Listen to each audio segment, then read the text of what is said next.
Farmers themselves are starting to see trends. They're responding. While we're seeing changes in climate, we're also seeing farmers adapt. Farmers have growing concerns about the impacts of changing temperatures and precipitation patterns on farm profitability.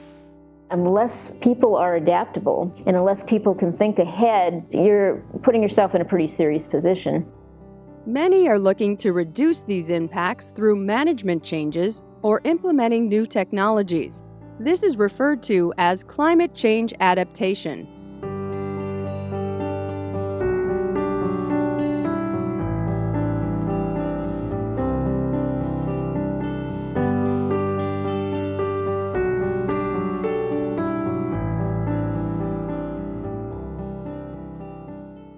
Hi, my name is David Schmidt, and I'm an agricultural engineer at the University of Minnesota and regional coordinator for the Animal Agriculture in a Changing Climate project. My father grew up on a farm and remembers well the Dust Bowl, the Great Depression, and working in the field with horses. In this photo, my father is the one sitting between his sisters and riding with his grandparents in a horse-drawn buggy. Here's my father, 85 years later, touring a new swine gestation barn, complete with a geothermal cooling system for the sows. Agriculture has changed significantly in his lifetime. Some changes have been driven by science and technology, developments in diet, genetics, feeding, buildings, equipment, and business structure, all resulting in producing more with less. Other changes have been driven by policy or regulations to make our food supply more safe and secure. World population growth, water availability, water quality, consumer demands, and concerns about agricultural pollution will likely accelerate changes in agricultural production. This will be a challenge for farmers across the globe. In addition, in many geographic areas, farmers will be challenged with significant changes in climate. In this lesson on adaptation to climate change, we will be discussing both reactive adaptation and anticipatory adaptation. Reactive adaptation refers to the short-term adjustments that farmers make in response to current climate conditions. Anticipatory adaptation includes any long-term planning and changes made as a result of predicted climate changes. Both are important. And farmers are already adapting. So you see farmers that are planting earlier, that are relying on larger equipment to be able to get into the field quicker because their planting windows are shorter and their seasons, springs in particular, have been wet across the Midwest and Northeast. We've seen farmers that are going back and installing more tile drainage and increasing drainage to deal with these wet conditions. And so while we're seeing changes in climate, we're also seeing farmers adapt to what they're seeing on the ground. Now that adaptation has been reactive. Farmers are responding to what they're seeing on the ground, what they've seen over the last 3 to 5 seasons, and trying to plan accordingly.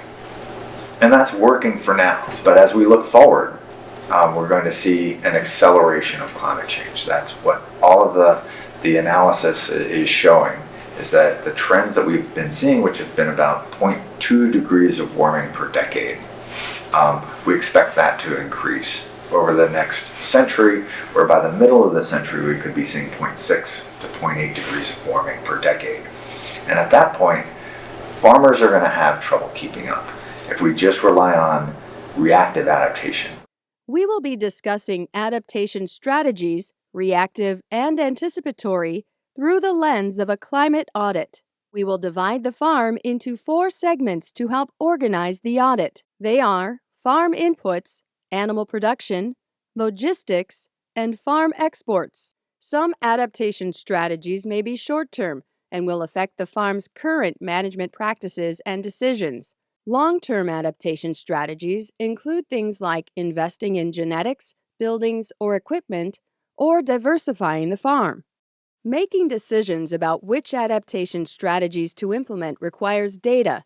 Unfortunately, the data on future climate conditions is uncertain, and that can make decisions on whether to invest in long-term strategies more complicated as farmers weigh the cost of investing against the potential benefits. Farmers are always looking for ways to cut their costs and ensure their profitability.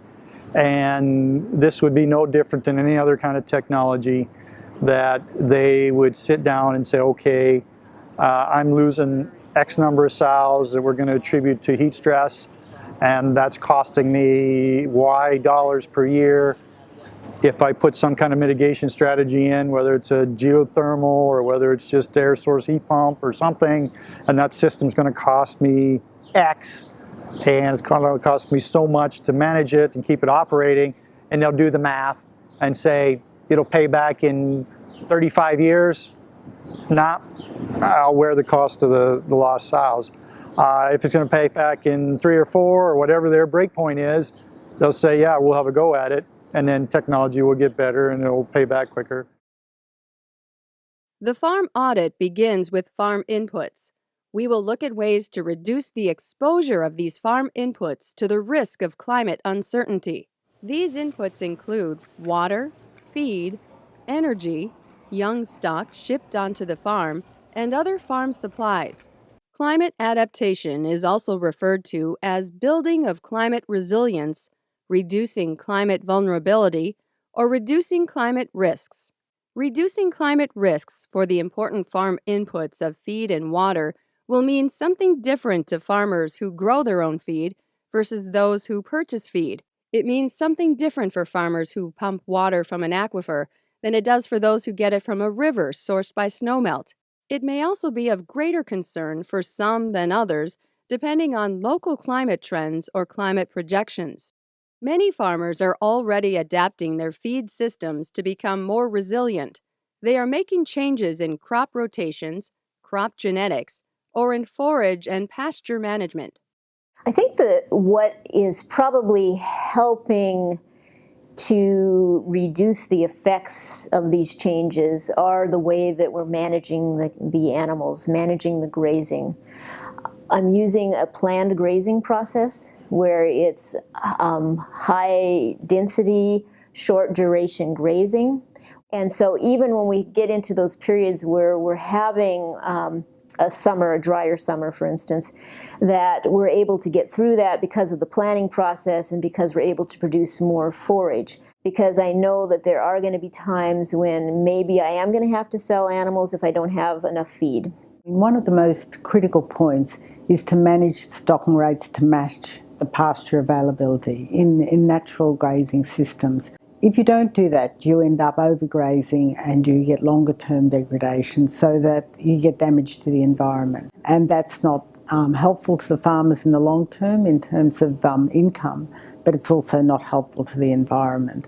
So the recommendations that we can make are to manage in advance for your stocking numbers, the number of animals that you hold relative to feed early, so to down stock early and to feed early. That's not, that's easy to say, but it's not easy to do in terms of feed costs and the capacity to offload animals. But that's the first recommendation. The second recommendation is to look to the future at how you can improve your grazing systems to be more drought tolerant in the species that you might sow into your pastures. So those who can be proactive and get up on the early side of the drought and have that flexibility in their system to make management decisions ahead of time before that drought really becomes an economic devastation to the enterprise. A lot of ways that individual producers try to prepare themselves better for drought is to improve the monitoring on their farm. If we can improve soil health, improve organic matter in the soils, they turn out to be more resilient to extremes, both extremely wet conditions and extremely dry conditions. And so soil health is going to be a key part of our strategy going forward. Genetics is another important strategy. We've seen improvements in the crops that we've grown over time, and that's resulted in improved productivity, but it also has resulted in crops being more resilient to things like drought. And so the crops we have today that we're working with, the soybean and corn crop in particular, is a stronger crop with stronger root systems, deeper root systems, and those plants are more likely to withstand drought than even the crops that we had 20 years ago. One farm in South Dakota recently made news headlines with its comprehensive adaptation strategy to survive drought. This 5-point strategy involved adding more forage reserve, both standing and stored, managed grazing to build resilience in soils and grasses, storing more hay to supplement forage, monitoring rainfall and soil moisture, adjusting animal numbers after anticipating the future forage supply. Other short-term adaptations for farm inputs in areas prone to drought might include more efficient crop irrigation or planting drought-tolerant crops, better soil management to enhance water retention, additional capacity in stock tanks or farm ponds, integrated pest management programs, since climate change can cause new disease and weed problems for crops, additional feed suppliers or more feed storage on the farm, multiple suppliers of young stock. Increasing the farm building's resilience may require additional fuel storage or additional backup electrical generation if the farm's energy supply, fuels, or electricity are vulnerable. Long-term adaptation strategies for farm inputs should also be considered. Ensuring an adequate feed supply might require more extensive pasture or rangeland improvements. It may require changing crops or tillage to better match climate conditions. Water security may mean drilling new wells, installing new irrigation systems, expanding farm ponds, or purchasing water rights. Long-term adaptation might even include moving animals to other geographic regions with a better water supply. The animal production phase of the farm operation is also quite vulnerable to climate changes. Often, this vulnerability might show up in the form of heat stress on the animals. Heat stress may impact production and reproduction, and can also increase the risk of diseases and other animal health concerns. Short-term adaptation strategies to prevent heat stress in animal production should include more monitoring and better management of existing systems, making sure the ventilation system is working properly, adjusting temperature set points, monitoring animal behavior for signs of heat stress, making sure animal cooling systems are operational in the early spring and late fall, improved protocols for feeding in hot and cold weather, adding more watering locations, shade structures, or other heat abatement systems. Many of the short-term adaptation strategies for heat stress just described are already deployed on most farms. Proper cooling requires protection from the sun with either shading or building, followed by good air exchanges in any buildings and adequate air speed across the animals. Proper cooling also includes misting systems or soaker systems for animals that lose heat through evaporative cooling. It is also important to focus cooling strategies on areas such as the holding areas in dairies or wherever animal density is greatest. Farmers and animal production experts can describe the many benefits of implementing these short-term adaptation strategies for heat stress. I would say spray cooling is probably the most common. One of the advantages of it, especially in loose housing where cows are feeding at a common feed area, is that's where the spray cooling would be. It would soak them, and usually it's a cycle of anywhere from 5 to 10 minutes. They'd soak them for 1 to 2 minutes, and then it would evaporate for the rest of the period. For our sow farms, we have a cool cell system, which essentially is it's a filter before the air comes into the barn and cool water comes down to it. We can drop temperatures about 10 degrees at best from outside temperature. So for grill finishing, we're naturally ventilated, which we're counting on the wind. We're counting on outside temperature. We do have a mister system to replicate sweating for pigs. That won't go on until about 85 degrees. And we turn it on for about 10 minutes, and then we turn it off for about 20 minutes, or as long as it takes to evaporate everything, so you don't soak the pigs the whole time. They'll stand up and try to get more airflow across them, so you'll see a lot more animals standing. Rumination will actually go down. You'll actually get a decrease in activity, so even though they're standing, they won't be walking around as much. They'll try to stand in one spot.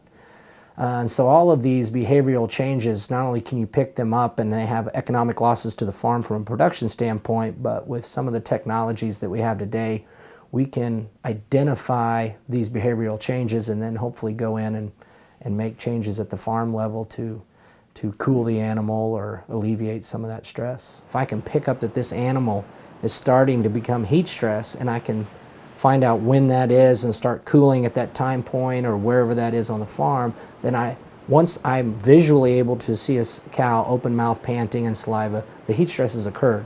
The damage is done, right? So I want to be able to go in and try to start cooling and prevent that animal from getting elevated temperature and prevent her going into stress. Because once you can visually see it, most of the time, milk production and the other switches physiologically have already occurred. And so that's some of the challenges, is trying to identify heat stress before it happens. I think the other thing is, and I run into this a fair amount, people that have a lot of cooling put in, but they get so busy. There's so many things going on coming to spring with farming and school activities, to you name it.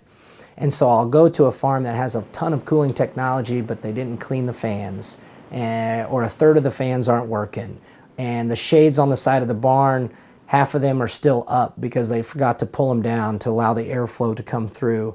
Or, you know, you look at the nozzle heads on the sprayers, and you know, a third of those aren't working. So, I encourage the guys, make sure and just do a heat stress audit on your farm. Make sure everything's working, everything's clean, your nozzles are working and stuff well before summer hits. Don't wait till summer hits to go out there and start making the changes, because once this animal experiences heat stress, again, talking about damaging the eggs, and you'll see the effects for a month and a half, 2 months. Once the heat stress occurs, it's hard to recover from that. So catch it before the heat stress occurs, and cooling those animals at the very beginning, well before summer. Keep in mind, animals are comfortable at about 40 degrees. Lactating dairy cows are about 40 degrees. A lot of our farms, the calves are raised in hutches, and we've had some challenges just of the hutches getting too warm. So making some of those adaptations where we can lift up the back end of the hutch, or we've had farms where they've cut out the back of the hutch completely and put a hog panel in there just to increase the airflow. Long-term adaptation strategies for animal production can include continual planning and large-scale investments in animal genetics, farm buildings, and pasture systems. As one example, dairy farms in the Midwest are moving away from naturally ventilated barns to mechanically ventilated barns, which give animal producers better control over the environmental conditions inside the barn. When we originally built these barns, they were to be naturally ventilated barns, but we didn't do it right. We built them in a little bit of a valley instead of on top of a hill where you get the nice breezes, and they aren't really tall enough. You need at least a 16-foot sidewall. These are only 12, so we were having problems with cows in the weather like we've had this past week. They'd bomb, and they'd just drop 7 pounds of milk in 2 days because they just weren't eating anymore. They were just fighting the hot weather. And so I went out to South Dakota and looked at the cross-ventilated barns that were going in out there, and I said, well, this is how we can salvage these barns and continue to use them. So we made them cross-ventilated barns. When we put the cross-ventilation system in there, the soaker lines were controlled by a thermostat, and they just never came on again, so we don't use the soaker lines anymore. We just depend upon the air movement through the barns to keep the cattle comfortable. I knew what it cost us to cross-ventilate these 2 barns, knew what kind of milk we were getting out of these cows, and according to my calculations, it was paid for in about 1.5 years. Geothermal cooling systems, like this one in western Minnesota, are also being considered by some producers as a viable long-term investment for animal cooling. The real problem, primarily from production or environment or weather, is summer.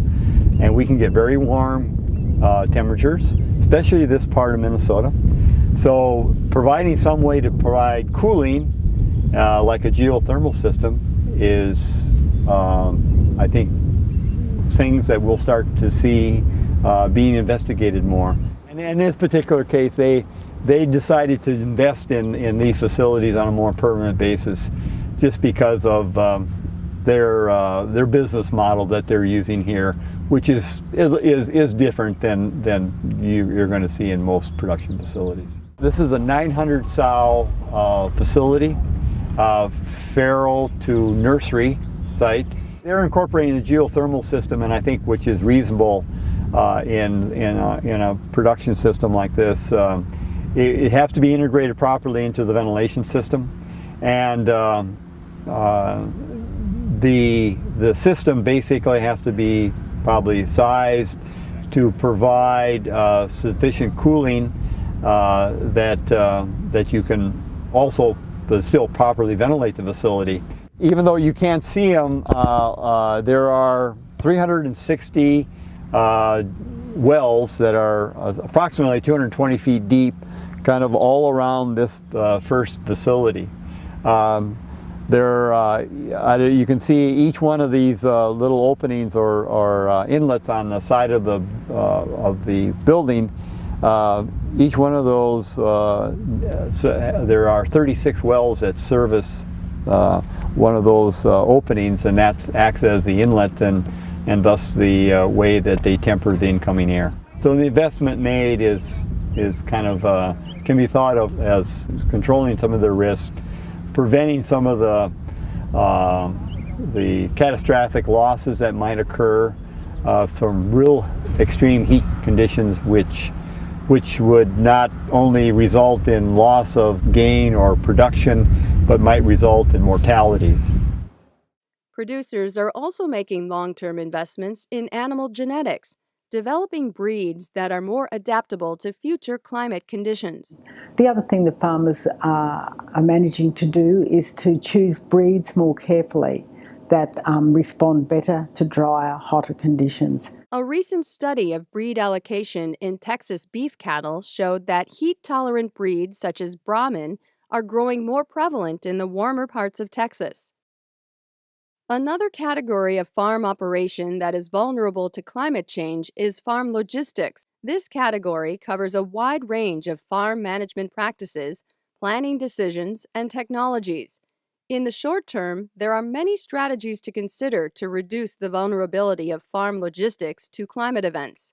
These include being prepared with backup power for critical functions around the farm, forming emergency response plans in case of extreme weather events, making sure ventilation and cooling systems are ready early and late in the season, storing additional feed for times of drought or flooding, developing plans for transporting animals in extreme heat, planning for the transporting of supplies into the farm or exporting off the farm when there is flooding, planning ahead for managing animals in extreme cold or blizzard conditions, building resiliency into the manure management system.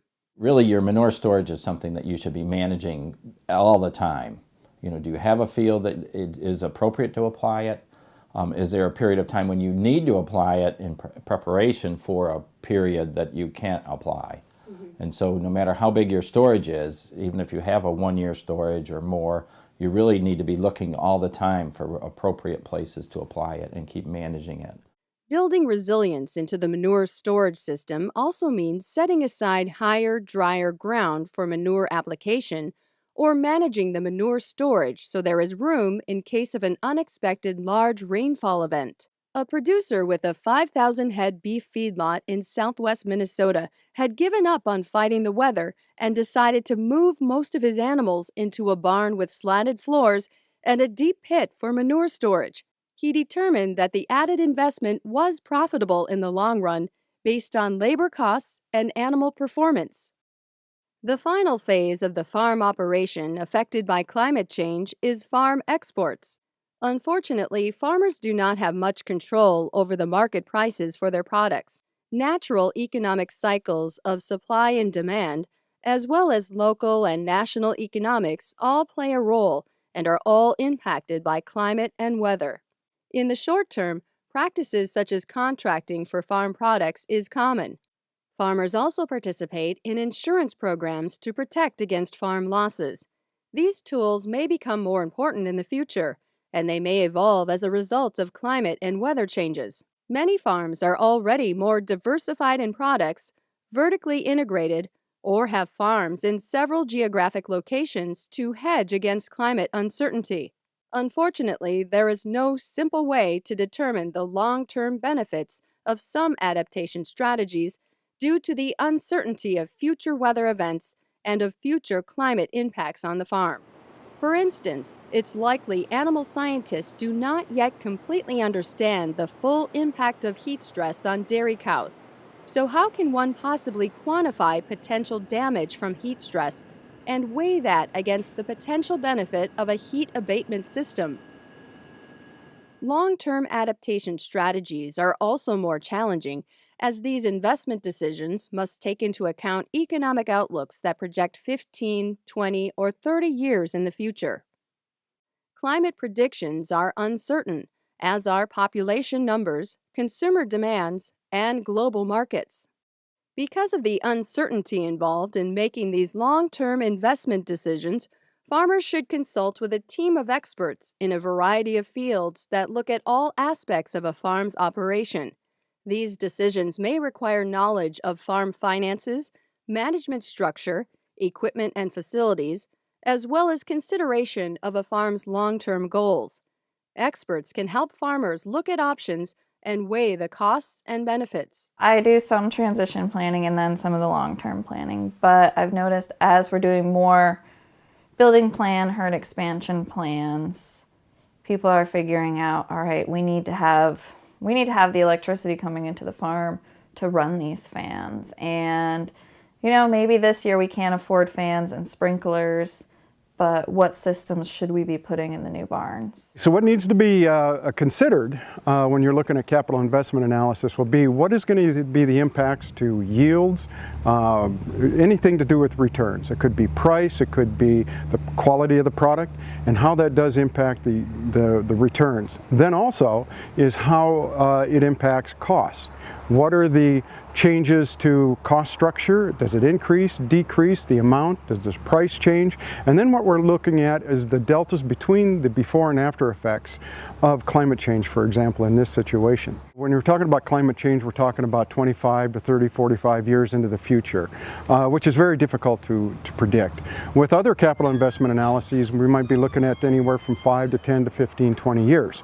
And so you have a lot less time as far as risk involved, and so that's the main differences. But as far as the procedures, the analyses that you do, it's the same.